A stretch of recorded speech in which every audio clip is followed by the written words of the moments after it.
எல்லாருக்கும் வணக்கம் friends. Spring boot micro சர்வீசஸ்ல கிரெட் ஆபரேஷன்ஸ் அப்படின்றது கிரெட் ஆபரேஷன்ஸ்னு பாத்தீங்கன்னா கிரியேட், ரீட், அப்டேட், டெலிட் இந்த ஆபரேஷன்ஸ்லாம் வந்து பாத்தீங்கன்னா கிரெட் ஆபரேஷன்ஸ். இதெல்லாம் வந்து நம்ம டேட்டாபேஸ்ல வந்து பண்ணலாம். இப்போ டேட்டாபேஸ்னு சொல்றப்ப there are two types of database வந்து இருக்கு. ஒன்னு வந்து in-memory database, இன்னொன்னு வந்து persistent database. இப்போ Oracle, MySQL, PostgreSQL இதெல்லாம் பாத்தீங்க அப்படின்னா persistent database அப்படின்னும். பட் in-memory database அப்படின்னு பாத்தீங்கன்னா H2 database வந்து one of the in-memory database.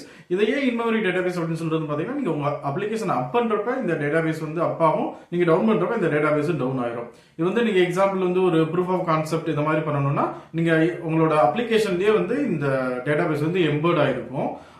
அதுதான் வந்து இதோட மெயின் அட்வான்டேஜ். அதே போல இப்ப உங்களுக்கு H2 வந்து ஒரு டேட்டாபேஸ் கொடுத்துருது, ஸ்ப்ரிங் பூட் வந்து ஒரு ரெஸ்ட் API கொடுத்துருது. அப்ப இந்த டேட்டாபேஸுக்கு வந்து இந்த ஸ்ப்ரிங் பூட் அப்ளிகேஷன் வச்சு எப்படி கம்யூனிகேட் பண்ணலாம்னா, முன்னாடிலாம் பாத்தீங்கன்னா JDBC வச்சு தான் பண்ணுவோம், ஜாவா டேட்டாபேஸ் கனெக்டிவிட்டி. இப்போ அதுல காம்ப்ளெக்சிட்டி என்னன்னா நீங்க மேனுவலா கனெக்ஷன் ஓபன் பண்ணி ஸ்டேட்மெண்ட் கிரியேட் பண்ணி நீங்க உங்க கொரியை வந்து எக்ஸிக்யூட் பண்ணுவீங்க, லைக் செலக்ட், கிரியேட் இல்லைன்னா டெலிட் ஆபரேஷன்ஸ் இதெல்லாம் பண்ணுவோம். பட் இதுல அட்வான்டேஜ் என்ன பாத்தீங்கன்னா நம்மளுக்கு வந்து ஸ்ப்ரிங் பூட் எக்கோ சிஸ்டம்ல வந்து ஸ்ப்ரிங் டேட்டா GPA இருக்கு. By using spring data GPA வந்து நீங்க ஈஸியா வந்து இந்த கிரெட் ஆபரேஷன்ஸ் வந்து அச்சீவ் பண்ணலாம். இதை எப்படி அச்சீவ் பண்ணலாம்னா ஸ்ப்ரிங் டேட்டா GPA வந்து ஒரு இன்டர்ஃபேஸ் வந்து கொடுத்துருக்குது. அதுதான் வந்து JPA ரெபாசிட்டரி அப்படின்றது.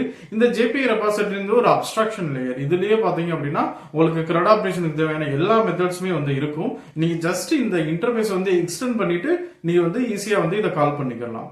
ஓகே ஃப்ரெண்ட்ஸ், உங்களுக்கு ஓரளவுக்கு புரிஞ்சிருக்கும்னு நினைக்கிறேன். ஒரு ஸ்ப்ரிங் பூட் அப்ளிகேஷன்ல இன் மெமரியை வச்சு எப்படி வந்து ஒரு கிரெட் ஆபரேஷன் பண்ணலாம் அப்படின்றத பத்தி நான் உங்களுக்கு வந்து ஓரலா சொன்னேன். பட் இதை எப்படி ஒரு ப்ரோக்ராம்ல இம்ப்ளிமெண்ட் பண்றது, என்னென்ன டிபெண்டன்சி வேணும், என்ன மாதிரியான கோட் வந்து எழுதுனா இதெல்லாம் வந்து நம்ம ஈஸியா வந்து அச்சீவ் பண்ண முடியும் அப்படின்றத டீடைல்டா வந்து ஒரு வீடியோல வந்து கவர் பண்ணிருக்கேன்.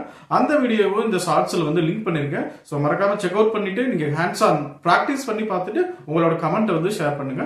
தேங்க்ஸ் ஃபார் வாட்சிங்.